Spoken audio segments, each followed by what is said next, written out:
BBOR, Black Box Online Radio, coming to you from West Virginia.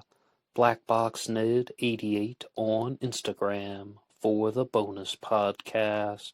And just a quick reminder, every Monday is Zodiac Mondays. Wednesday is an Ask Me Anything. That's an AMA, so please drop your questions below for things that you would like discussed here on the show.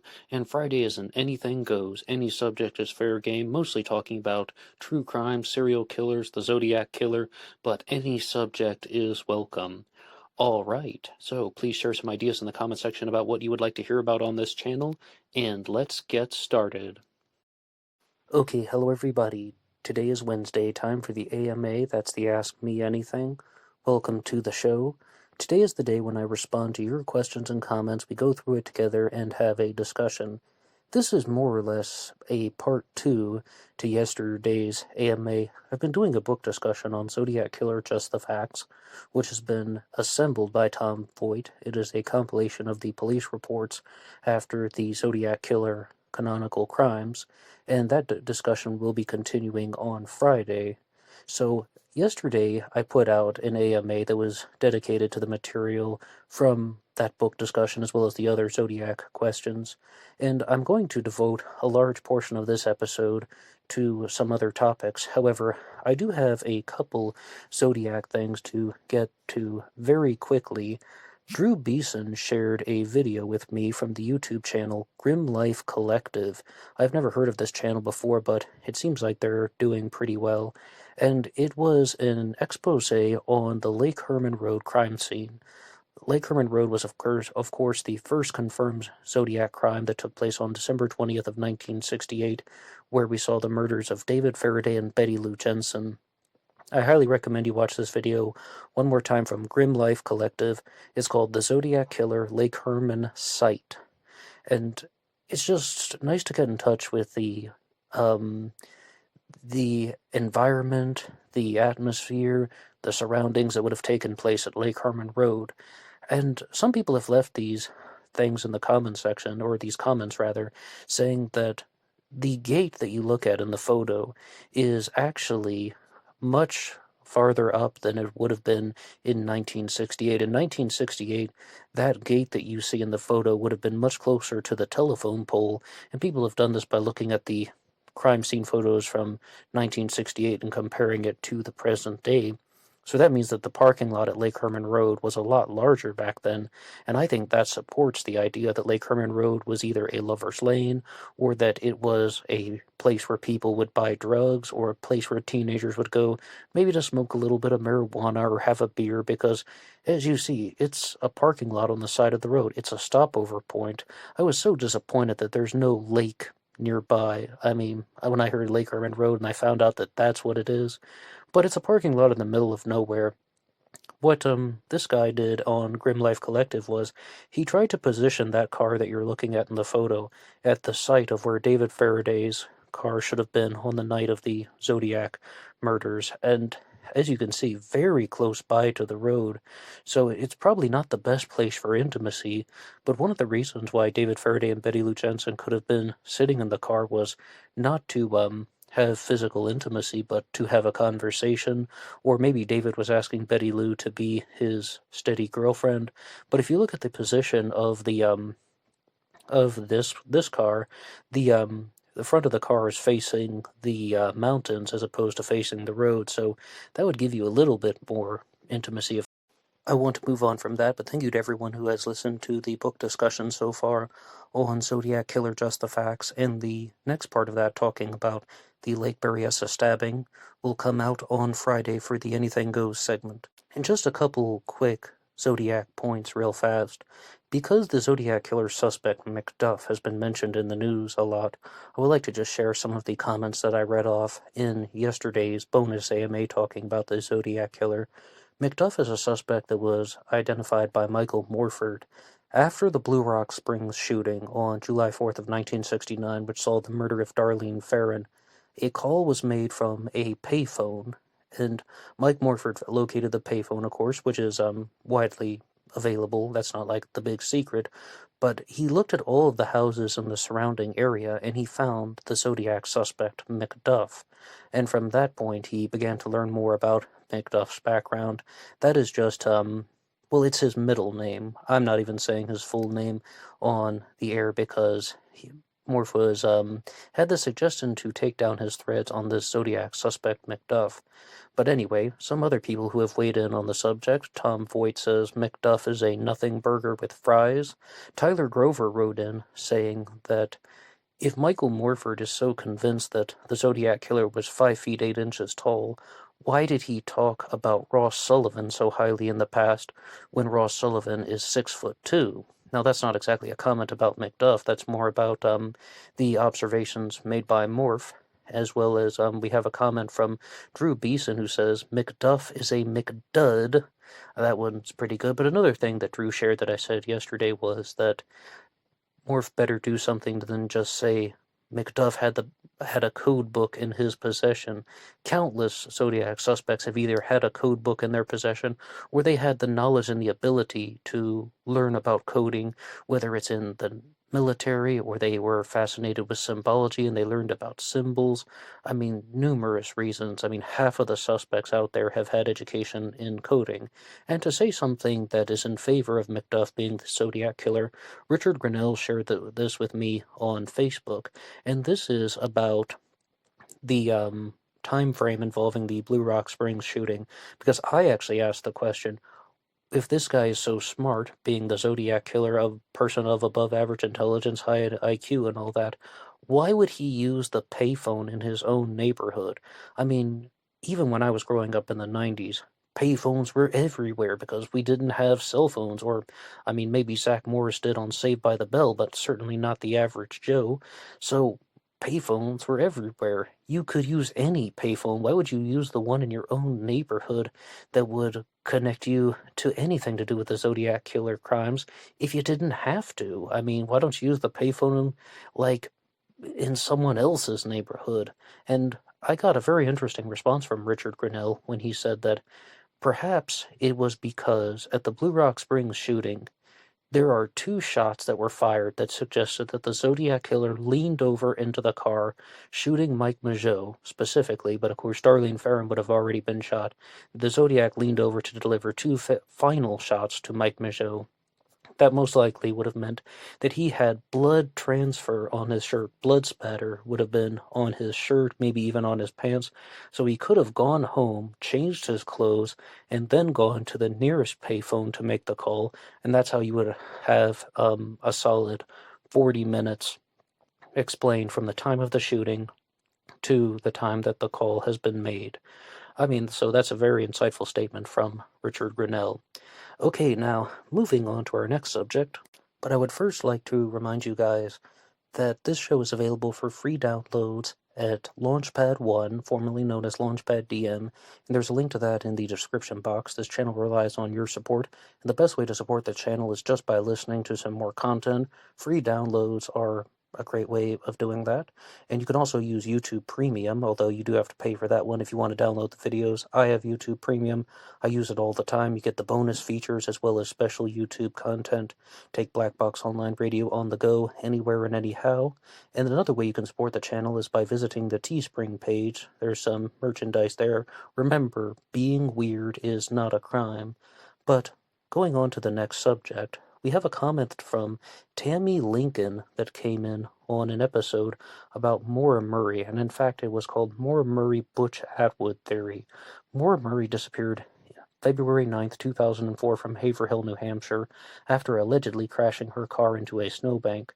The last person to have seen Maura Murray alive was Butch Atwood, who was a school bus driver. And in the past, I never thought that Butch Atwood was a suspect. Instead, I thought that he was just a person who offered to help somebody who was stuck on the side of the road and then drove back to his home. But Butch Atwood has since passed away. I mean, Butch Atwood did actually take a lie detector test about any type of involvement with the Maura Murray case, and he failed that lie detector test. And I'll talk a lot about lie detectors later on in the episode, but I just wanted to share that because that's just a piece of the journey. However, Butch Atwood's widow is still alive, and her name is Barbara. I mean, I think she is using a different last name now, but her name was Barbara Atwood at the time. And Tammy Lincoln says, it could also be the reason why Barbara Atwood said, I have no idea where Maura Murray was when she asked for location of Maura. It was probably because she genuinely had no idea. She wasn't outside and down the street. She was in her own home with her husband's mother. She did not utter those words to be creepy because it was a habit in her phraseology. It just is what it is. I will give you credit for looking for the right answer and what makes the most sense, as most intelligent people tend to overcomplicate things when seeking a logical answer to a question. You see it often on Jeopardy! Unintelligent people do not have the capacity to do so, and kudos to you for not mentioning a certain wannabe author who is the biggest scuzz crack online. I fucking hate that moron. Well, I know exactly who she's talking about, and yes, there is a guy who wrote a book about the Maura Murray case, and we don't say his name on this channel. I will tell you the name of the book. It's called True Crime Addict. I was forced to break that rule once, however, his name shall be nameless for the time being. When Butch Atwood's wife, Barbara, was on the phone after Maura Murray had allegedly crashed her car, the dispatcher asked her, well, where's the girl now? And then Barbara Atwood said, I have no idea where she is. And my response was twofold. The first point is, Lance and Tim, who host the Missing Maura Murray podcast, said, that's so weird. Like, why did she say that? And I just had the creepy chills come over me when I heard that that was Barbara Atwood's response. I mean, most people would probably say, well, my husband last saw her by her car, down the road, down the street, something to that effect. I think Tammy Lincoln might be onto something by saying, just that was the honest truth. She did not know where Maura Murray was, so she said, I have no idea where she was. If you go back and listen to that episode, though, Maura Murray Butch Atwood theory, I talk about how Barbara Atwood was later on interviewed, and she frequently used that phrase, though, in the interview. I believe it's by Jason Hubert on his channel, and she's saying, I have no idea. She uses it regularly in her speech. So my simple response was, she was just talking normally. There's no ulterior motive. There's no agenda. A lot of people are looking at Butch Atwood as a suspect in the disappearance of Maura Murray because he was the last person to have seen her alive. And many times the last person to have seen somebody alive, or the person to find the body even in a murder case, they tend to be very high on the suspect list. It doesn't always mean that they are guilty, but people often suspect their involvement, and many times it turns out the person to find the body or the last person to see them alive actually can be the guilty party. Butch Atwood gets implicated in the Maura Murray case in somewhat of a twofold way. Some people think that he murdered Maura Murray. I absolutely do not believe that, being very clear about that. I mean, I suppose that anything is possible, but I don't see how. I mean, especially not based on just the simple nature of the way that the storyline is playing out. Instead, the second way that people think that Butch Atwood could be involved in Maura's disappearance is, it appears that Maura Murray's car, which was a black Saturn, had damage to it. And some people think that that damage is inconsistent from crashing into a snowbank. It is also 100% inconsistent with crashing into a tree, because it looks like the hood has been pressed up in somewhat of a scrunched fashion, for lack of a better term. If she had hit a tree, there would have been a type of half-moon, half-circle shape in the bumper that is not present. Maura Murray almost certainly did not hit a tree, and if you've followed the Maura Murray case, maybe you've encountered the researcher John Smith once, who got into somewhat of a shouting match with an eyewitness who allegedly heard Maura Murray's crash, and he said the car accelerated when it hit the tree, and John Smith's simple response was, the accident reconstructionists have proved it. That car did not hit a tree. Well, then what happened to Maura Murray? And if she didn't get the damage onto her car from the snowbank or the tree, well, what could have done it? Guy Parody, a researcher who has followed the case, suggested that Maura Murray's vehicle must have gone under a larger vehicle, that either she was driving at a very low speed, or in Guy's exact words, a larger vehicle, say perhaps a school bus, was backing up and it tapped Maura's bumper and it pushed her hood up in that type of scrunched arch-like position. So were Maura Murray and Butch Atwood involved in some type of very light collision, and then Butch Atwood called a police officer that he knew named Cecil Smith, and then later on in that evening, somebody did something to Maura that ended her life. Like they were trying to resolve an accident dispute, and then they left Maura's car on the side of the road and they fabricated the story, and that was the end of that. It's somewhat of a far-fetched theory, only in the sense that it requires a lot of assumptions, that there is this type of inner working dynamic, like there's this type of law enforcement cover-up. I thought that it was the absolute wackiest theory in the world that Maura Murray was murdered by a police officer. I even did an episode about that once back in 2018 called The Wildest, Craziest Maura Murray Theory, but I accidentally deleted it. Sorry. I didn't even realize that I had done it until about 10 minutes after it happened. But the point is that somebody just wrote that out on a forum. They thought that was their theory, that the first officer who went to find Maura's car attacked her, raped her, and threw her in the trunk of his car and then drove off into the night. Well, I mean, I think you would need a lot more than speculation to say that that actually happened. But Butch Atwood did fail that lie detector test. He was the last person to have seen her alive. And furthermore, that's not implicating him as the murderer. That would mean that he called somebody and they were trying to resolve this type of accident dispute. Either Butch drove his school bus in reverse onto Maura's car, or somebody else. Or Maura slowly accidentally drove under his bus, and he says, hey, I have a friend on the police force, we'll just call, then we'll sort this out, and then we'll get the insurance, and everything is fine, and somebody did something to Maura later on. Well, where's the proof of that? It might be quite similar to what Tammy Lincoln has shared in her comments, saying that some people really like to overcomplicate a thing.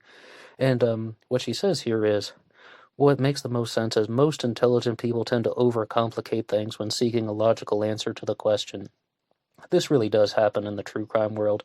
Let's not kid ourselves. I mean, some people will just go on and on and on, and then they make up these participants that aren't even in the story. Well, maybe if imaginary person X did this to her, then that would have happened.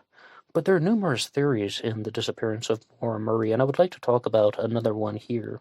This one is from Blackjack, who says, it is one of the greatest mysteries. The truth is that Maura Murray was relatively unstable, with too much drinking, and she didn't learn from her mistakes. She also lied a lot. After hearing most of the Missing Maura Murray podcasts, I still believe that she succumbed to the elements when she was on the run to escape the police. I mean, yeah, clearly I do see that you have followed the Missing Maura Murray podcast, because Lance and Tim, who host that show, wanted to lay out that framework, especially in the early episodes. They were trying to show that Maura had a history of not telling the truth, that she also had somewhat of a history with the law. I mean, trying to purchase pizza and subs with a stolen credit card number, getting kicked out of West Point for stealing $5 worth of makeup, and so on. I mean, that's not an extensive history, but it does show deviant behavior.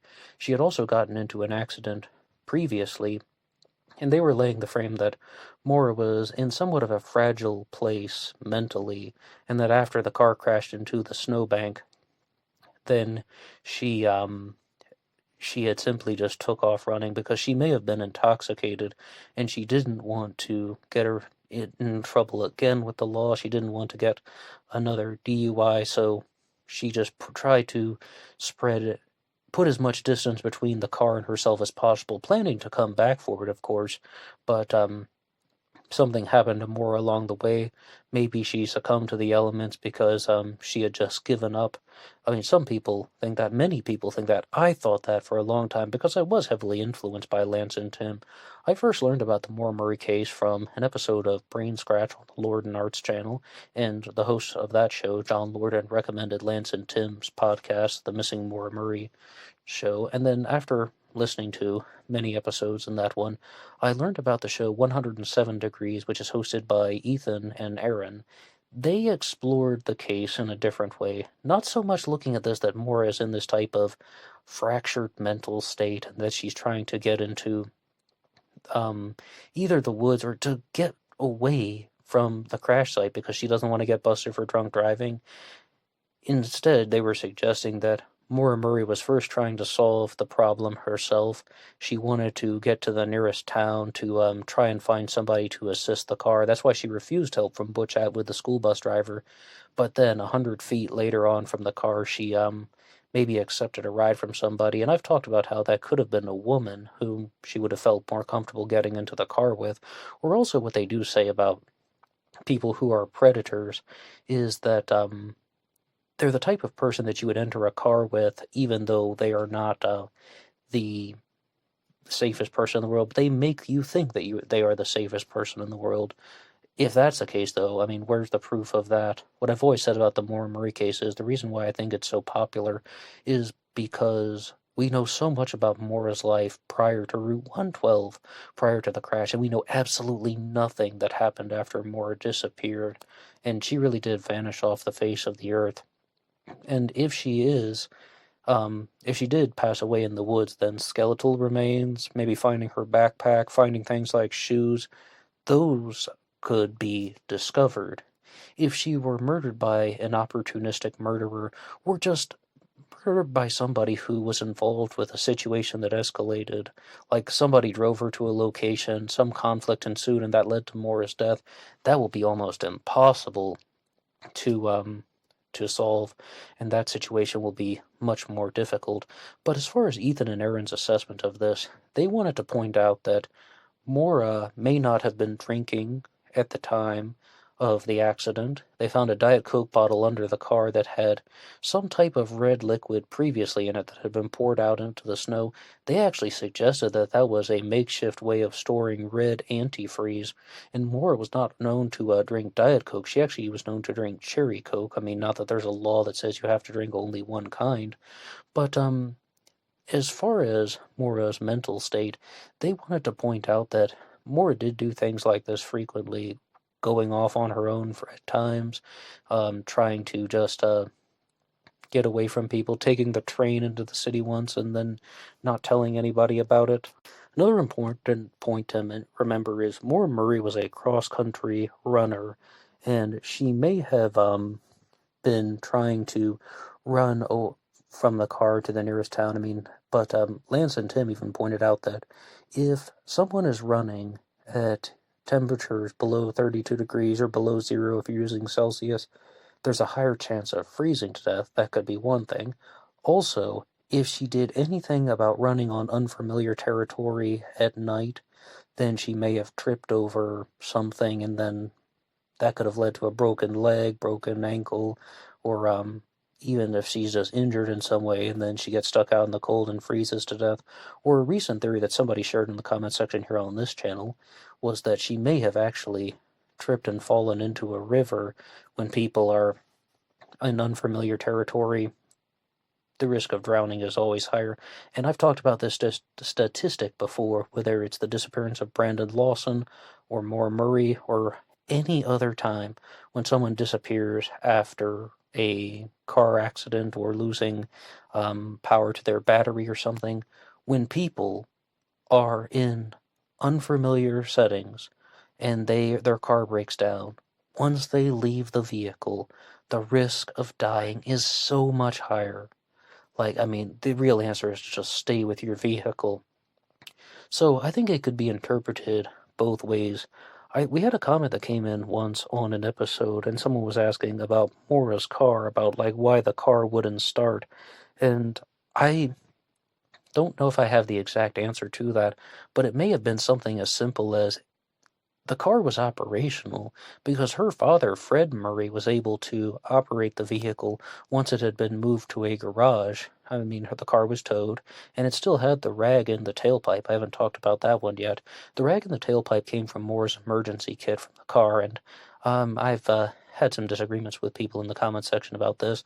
When there's the theory that the reason why there's this rag that has been in the tailpipe is because Maura's car was smoking. Like when she would put the car into park, smoke would come out of the exhaust pipe, and then that would be one way to not draw attention to the car. People would see a smoking car on the side of the road. Okay. But some of people have also pointed out was Maura trying to attempt suicide, or was she trying to distract people from drunk driving? Like for the longest time, that's what I thought it was. That's what I thought the rag in the tailpipe was. She was just trying to do something to distract the authorities or anybody who would find the car from drunk driving. I absolutely, though, reject the theory that Maura was running away to Canada. I absolutely reject the theory that she was murdered by somebody close to her. And the comment that Blackjack put in was on the episode about that one guy whose name we don't say on the channel anymore.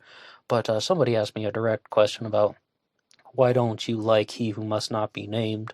And I responded in an episode back when I was doing the daily 20-minute segment.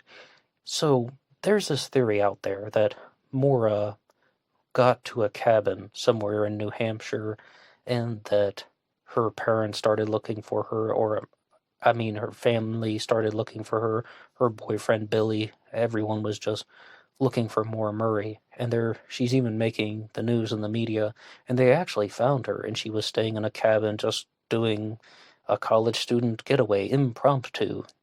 She disappeared, and they're like, "You've caused all this trouble," and then there was some type of argument that ensued, and somebody did something that ended the life of Maura Murray. I think that's just true crime blabbing. That's when we use that expression. The person who came up with that theory is also the guy who said that for the longest time he thought Maura Murray was living in Canada and that she started a new life. He's just making crap up so he can sell books and get attention for himself, if I can be frank. Okay, we have a comment that came in on the episode Sons of Sam from Brandon Shin going into another subject. And this one says, I'm pretty sure watching and listening to all of your videos has got me on a police watch list. Damn it, LOL. Hey Brandon, thank you for listening all the same. And this is actually Sons of Sam, Manson Family Connection, talking about the Netflix documentary and The Ultimate Evil by Maury Terry. And if anyone wants to check that out, I invite you to listen. I am so surprised, though, about just how ridiculous the YouTube censors are. And in the past, I never was a conspiracy theorist. I became a conspiracy theorist because of looking into stuff, and you often find that conspiracy theories are not only containing a grain of truth. You ever heard that expression? A conspiracy theory could contain a grain of truth. No, many conspiracy theories are actually true. It's just that they are really overinflated and they exaggerate the language, and sometimes they have blatant misrepresentations.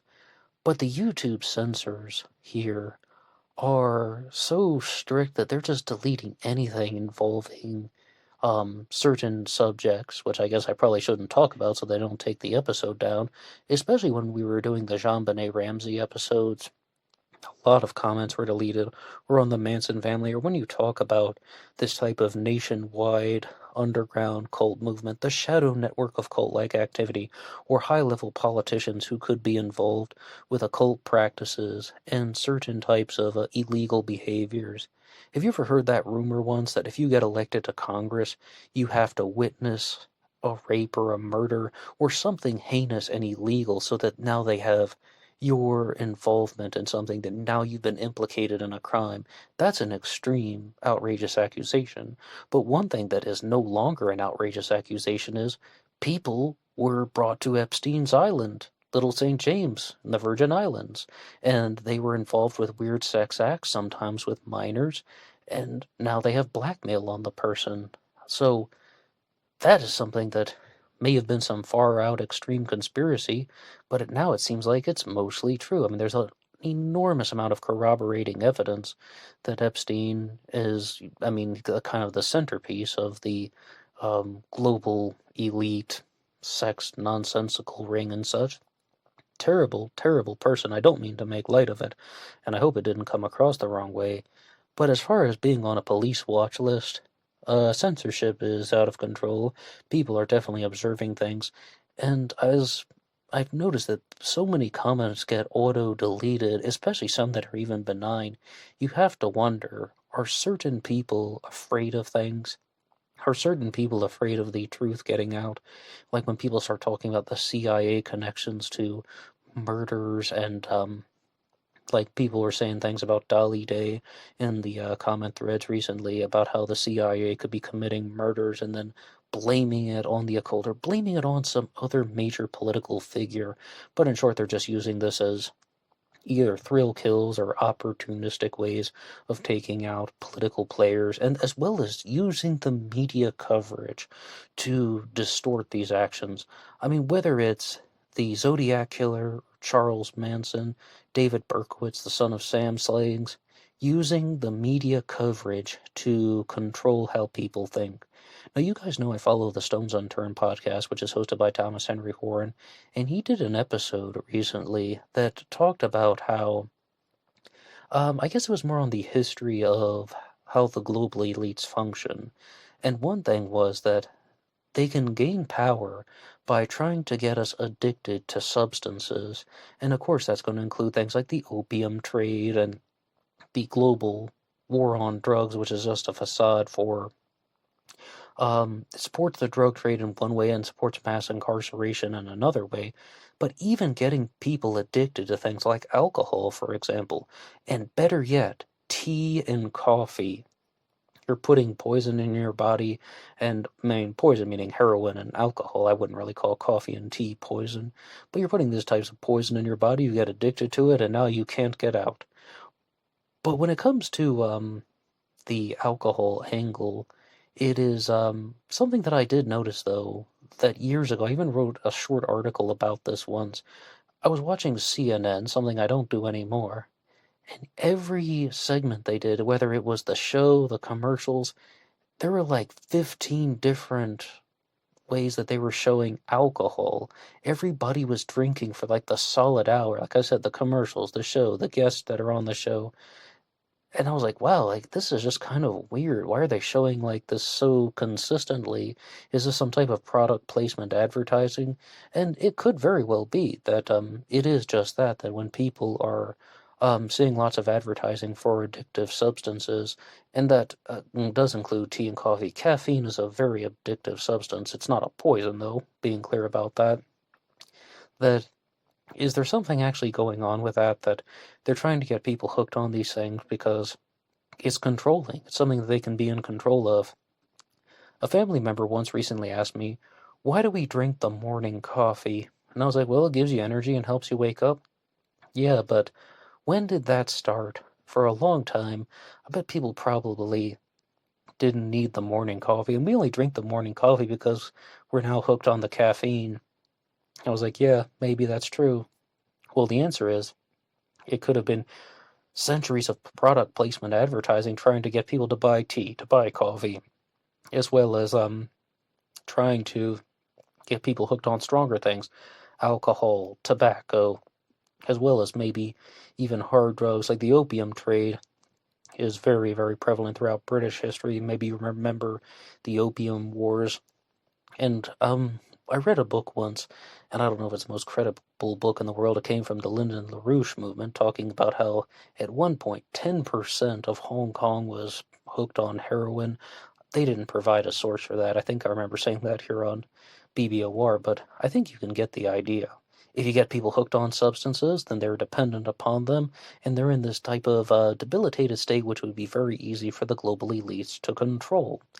Okay, though, so one final point on that is, I frequently mention the name Webster Tarpley from time to time. He is the historian and political commentator behind World Crisis Radio, and he has numerous publications out there. He was the person who shared this info with me. I don't know him personally, just following his stuff, that many of the famous writers and thinkers from the British Empire were agents of the East India Company, particularly Malthus, Bentham, James Mill, and John Stuart Mill, and their writings were actually inspired by the Italian Giovanni Gianmaria Ortes, who was, I guess you would say, an emissary of the Venetian oligarchs, for lack of a better term, someone who is being used to create a way of thinking that is beneficial to the global elites, and then his works were, what Tarpley says, were plagiarized by Malthus, Bentham, and James Mill. I absolutely do not think John Stuart Mill plagiarized Giovanni Gianmaria Ortes from looking into the stuff myself. Instead, I think he expanded upon the writings that were already present because he is the son of James Mill. He took his father's work and then went a step further, but that's just my take on the subject. Then Tarpley will also say some things like John Locke was doing the same thing with the writings of Paolo Sarpi from Venice. In short, that the British Empire is actually the Empire of Venice, and that the Venetians move north and gain control of the financial connections that are behind the British Empire, and the Empire of Venice has never fallen. Rome was an empire of territory, Venice was an empire of economic and financial control. So this is something that has been widely discussed, coming from a wide variety of backgrounds, that there is this type of ways of controlling humanity and putting human beings in a state in which they can be controlled. And the stuff that Ortes would get into, as I said, just as someone who has casually read up on the stuff, he was very fascinated with turning human beings into numbers, or thinking that there can be like an equation for everything. There can be a type of quantifying entity for everything. The human body is just a ball and mash of bone, tendon, loin, and ligament, and that it's just that's what we are. They're just objects, and objects can be quantified. You can give a number to them, and you'll see something very similar in the 20th century with a guy named Frederick Winslow Taylor who worked for Henry Ford, and it's the same thing. It's using statistics to try and monitor how people move. Like, you have to get production to go faster. You have to make people work faster. How do you make people work faster? The problem with that is when you try and just use people as statistics in an equation, it's dehumanizing, and it creates a very destructive element for humanity. I mean, you're like, okay, well, why don't you work 24-hour shifts 7 days a week and then you die? I mean, people are just going to do things to gain control of the situation, maximize profits, and destroy other people for money and power, and there will be sexual abuse along the way because people do that too when they can get away with it. And to continue onward with discussions about the global elites in an absolutely different direction, I would like to go to some of the comments that you guys have left about the Kennedy assassination. This was from the episode Kennedy Assassination, Did the Soviets Kill JFK?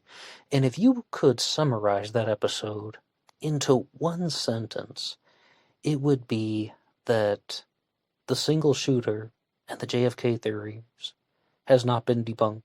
Many people insist that John F. Kennedy was shot by a single shooter, that someone named Oswald was practicing for a year and he became the person who took out JFK. There are people out there that think that it was Oswald. There are people out there that insist that it was impossible that Lee Harvey Oswald could have fired all those rounds that actually killed JFK. Well, let's look at the comments that you guys have left. C.S. Lewis writes, "No American-owned medias kill him. Media troops are troops in disguise." I'm not exactly sure how you would respond to that, but I mean, I definitely would expect that the media is state-controlled. The media is on the side of the global elites because they're corporations. in the days when I did watch CNN, you would see guys like Wolf Blitzer saying, hey, make no mistake about this. This is a business. You would see guys like Anderson Cooper saying, hey, this is a business. They say it very clearly. What does a business want to do? Maximize profits. How do you maximize profits? Well, getting people hooked on addictive substances. And we didn't even talk about antidepressants. That is perhaps the more widely established one. People are going to watch these depressing news stories about people being murdered. Oh, look, a commercial for Zoloft. Joy Rapture. And Colonel Reb says, you ever listen to the Lone Gunman podcast, Ned? No, I haven't, but thanks for the recommendation. I could check that out. The next comment is from Amanda Francis, who says, have you heard of the mortal error hypothesis? It suggests that a Secret Service agent in the follow-up car stood to return fire at the book depository. The car suddenly sped up, he stumbled, and a bullet from his rifle hits Kennedy in the head. The subsequent cover-up was to avoid admitting the folly. It doesn't explain Oswald's actions, but gives theories as to why nothing makes sense in this case. To answer your question, no, I've never heard of that before. I think that one, I would need a lot more convincing on that one. Another theory, though, that I was more familiar with was that it was actually the driver of JFK's car. What was his name? William Greer. This is actually the Bill Cooper theory, that he was the second shooter, that he pulled out a handgun real fast and shot Kennedy in the head. But absolutely, that is false. Even some guy like me, who is not an expert on the Kennedy assassination, can almost certainly say that one is false. What Cooper thought was a gun was actually a reflection. That it's just a reflection of light that can be seen in the car. But if you show it like in a microsecond, it looks like it's a handgun. I did try to investigate that one myself, but as far as this mortal error hypothesis, I'm not going to lie to you, Amanda Francis. I'm tempted to put that one in the same category as it was JFK's driver. Instead, as far as mortal errors go, the former CIA operative John Stockwell said very clearly, any driver should have immediately sped up and driven straight out of there. The Secret Service is trained in this. People know that what they're supposed to do. They violated all of the protocols on the during the Kennedy assassination. Wacky Wayfarer has something to say about the mortal error hypothesis. It is a laughable theory unless they actually were worse shots than a blind grandma. Do you mean the babushka lady? Are you accusing her? And then Playtime says, the CIA saturates their assassinations with red herrings and chaos. They set up Oswald as a patsy. They sent several moles to Russia. This one Oswald scored by marrying a high-ranking daughter. Only the CIA could have pulled off many facets of the big event. E. Howard Hunt, another CIA man, confessed to the assassination. Hunt called the big event. Hunt's son, I hope that sounded clear, wrote The Bond of Secrecy, where he lays out his father's confession. Hey, Playtime, thank you for that. I would love to read that one. That is definitely going on my list to check out, because I'm somebody who has never been completely pulled into the Kennedy assassination, but that guy, Webster Tarpley, that I was just talking about, was saying, you can't learn about one conspiracy and not learn about another. Like, you can't learn about 9/11 truth and say you're not going to learn about the Kennedy assassination. And at the time, I was learning about 9/11 truth, but I was like, wait a second, I've never really read up on the Kennedy assassination. And then you have one of those facepalm moments, gosh darn it.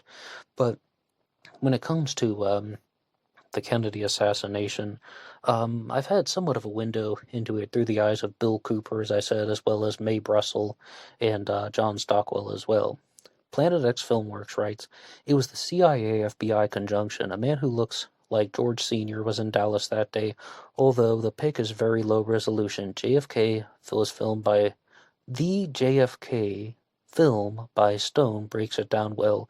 There is also a good breakdown on YouTube. They found the FBI agent shooter's prints in the book depository. Oswald was in the break room. I don't think he took the shot, but he may have handled the rifle at some point.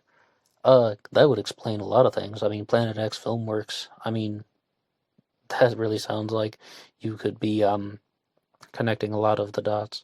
Albert Forel writes, it was Zod, connect the dots. No way, if it had been Zod, Superman would have saved the day. I caught that reference. And then on to the next comment here. This is another one from C.S. Lewis. Melvin Belli and Ruby Case and Zodiac Killer Case. Ozer Oswald worked for a smuggler's operation. He smuggled the girl out of Russia as his wife. Jim Garrison's film investigated the smuggling operation. They were all gay men. Lee Harvey Oswald was a rabbit hole for smugglers. The Song of the South meets Alice in Wonderland beginning. Due to the Kennedys' connection to RKO Productions, Oswald was not happy in the South, leaves to Russia, meets a colonel's daughter from behind the Iron Curtain. A fake marriage gets the girl out of Russia and into the USA safe house. Ruth Payne leaves Oswald and is mistaken for Michael Payne. Michael Payne is mistaken for Oswald. Marina marries a porter man, who actually looks like Sean Connery as James Bond. Now it began when JFK met Judy Garland, whom he dated. Then Judy helped JFK win the election, besting Nixon. Media's troops manipulating an election. Media's troops shot Lincoln too. The O's lead to Dallas. The Oz leads to Dallas. The AZ leads to Dallas. The Judy Garland trail leads to Dallas. All right. Firstly, please take a chill pill and then we can talk. I mean, I'm seeing things all over the map. Where do we begin with this one here? The Judy Garland connection is one that I'm not super familiar with because there was a certain person named Marilyn Monroe who had a much bigger affair with John F. Kennedy. But some people think that the Kennedy assassination was planned well in advance. And the reason why is because as much as John Stockwell was talking about, Kennedy's car would have had to have come to a complete stop, and it was so obviously done at an opportune time, or all the pieces are lining up in a way that appears to be too convenient. I shouldn't have said obvious. And the reason why I introduced this episode by saying that the single shooter theory has not been debunked is because people, still believe it. If you want to put forward a multiple shooter theory in the Kennedy assassination, I can find you one expert that is going to say it was a single shooter. For every person you find that says there were 2 shooters or 3 shooters in the Kennedy assassination, I can find one expert for you that's going to say there was a single shooter. But some people actually pointed out it was a video that was sent to me that was the inspiration for that episode on the Kennedy assassination. Did the Soviets kill JFK? That the person whom I was talking about, James Woolsey, made a comment about how one of Oswald's shots almost got JFK, and I thought he was referring to the bullet that would have struck the sidewalk or the pavement and caused a shard of that to pop up and strike somebody in the leg. There's that bullet that went off. I thought that's what he was talking about. Someone else was saying, no, he's openly admitting that the shots fired by Oswald didn't hit. There's either a grassy knoll shooter or something like this, the mortal error hypothesis. Some way, somehow, it's not a reflection, and it was JFK's driver that shot him. But I think that the Judy Garland angle is a little bit... I just don't really know what to say about that. I will look into that and hopefully respond properly in the future, but I do appreciate the comment all the same. Steph at Studio Steph says, I believe the cars had passed and were moving away from the book depository. Therefore, Secret Service would be shooting behind them and not in the direction of JFK's head. Oh, well, in the mortal error hypothesis that Amanda Francis laid out, this guy would have tripped, stumbled, or some type of way he lost his balance. That could have happened in a number of ways. But Playtime has another one about Anton LaVey, actually, and let's hear this. Anton LaVey is, of course, from the Church of Satan, 1966, a good friend of Earl Van Best Jr. LaVey's Black Horse was located really close to the Presidio. Anton LaVey and Robert Vaughn played the Calliope for the silent movie theaters. YouTube program to kill, Part 18 on Manson. There are many links here to the handlers and hitmen for Sinatra, making their hits look like satanic cult insanity. Frank Sinatra was mobbed up. He was the front man for Sam Giancana. Whatever he said he wanted just magically happened. For instance, Frank was married to Mia Farrow and in 1968 took the role of Rosemary in Rosemary's Baby, away from Sharon Tate, who ironically was pregnant with Polanski's baby. A lot of people have talked about this. I'm did some things about this in 2020 when, just looking at that theory, Roman Polanski is the husband of Sharon Tate. He is in England at the time she is murdered. She's murdered by Tex Watson and Susan Atkins, the other members of the Manson family, allegedly. Well, not really allegedly, they've been convicted. Some people just have dispute over who actually did the fatal blow to Sharon Tate. And some people think that it is a type of message to Roman Polanski that he revealed too many secrets of the elite circles, of the Hollywood side. He revealed too many heavily guarded secrets in the movie Rosemary's Baby, which I hate to give some spoilers away, but it is about hailing Satan and all that. And Polanski was known to challenge a lot of the spiritual side of things. What's that other movie that he did, Repulsion? That one is pretty good, especially watching it for the first time. But I highly do recommend Rosemary's Baby, and Polanski seems like a guy who is an absolutely terrible human being, but he did make some good movies. Very big perfectionist with all of that. So I was watching an interview with Susan Atkins recently from the Manson family, and there's this enormous discussion and debate going on about what really happened with the Tate LaBianca murders, and a lot of people do not accept the conventional narrative. When she was asked in her most famous interview, why were these crimes committed, she simply said, well, we were instructed to go to the house and kill everybody in the house. And they were like, did Charles Manson instruct you to do that? And she said, yes. And not only that, we're supposed to hit every house on the street. And about getting revenge on the media elites, more or less, sending a message to the world, but also Charles Manson was frustrated simply because he wasn't going to be a famous rock star. I definitely tend to lean toward that one. However, a lot of people are trying to convince me that it was a drug deal gone wrong, it was a prostitution deal gone wrong, it was something to do with organized crime. Brian Davis, the host of the Tate LaBianca radio program, did point out something, though, about how you have the Tate LaBianca murders. All right, that's an explanation for the Sharon Tate murders, as well as Wojtek Frykowski, Abigail Folger, Stephen Parent, and Jay Sebring.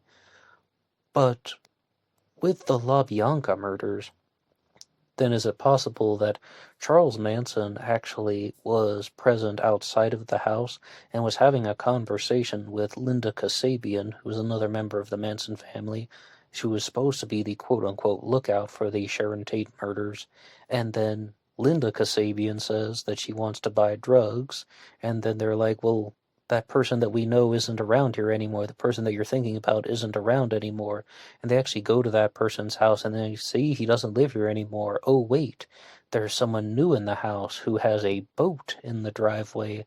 And then they wanted to rob the LaBianca house and, well, for profit, actually. And that was some of the underlying motive, but that is purely a theory that he seemed like he was pulling out from the top of his head, pulling off the top of his head, rather. But it's just something to think about, that there are additional layers to this. And I would say that Brian Davis from the Tate LaBianca radio program simply explores it that way, saying the motivation behind these crimes is profit. That's a big one. Whereas the more conventional narrative about Manson is he felt very betrayed that he didn't get to become a famous rock star / musician, and that he thought that certain people, particularly Terry Melcher, were betraying his trust and violating his privacy and stealing his music, in other words. But that's all open to discussion. So, as far as this episode goes, in conclusion, there are some terrible things that happen in the world. There are people that try to make money off of tragedy, and there are ways that people will find excuses for profit in any single way. I mean, whether you're going to talk about someone writing a book like that one guy, he who must not be named, or you're going to be looking at the global elites who are trying to get us addicted to those damn poisons known as tea and coffee. No, that's a joke. They're trying to get us addicted to those damn poisons known as heroin and alcohol. Yeah, okay, people do some evil things. Now, I would like to go back to an interview that I heard with Joseph Farrell on the Byte Show, BYTE, when he simply said that money is fine. You can have clay tablets that have value, you can have coins, you can have these things called dollar bills, and you can exchange them for goods and services. That's cool.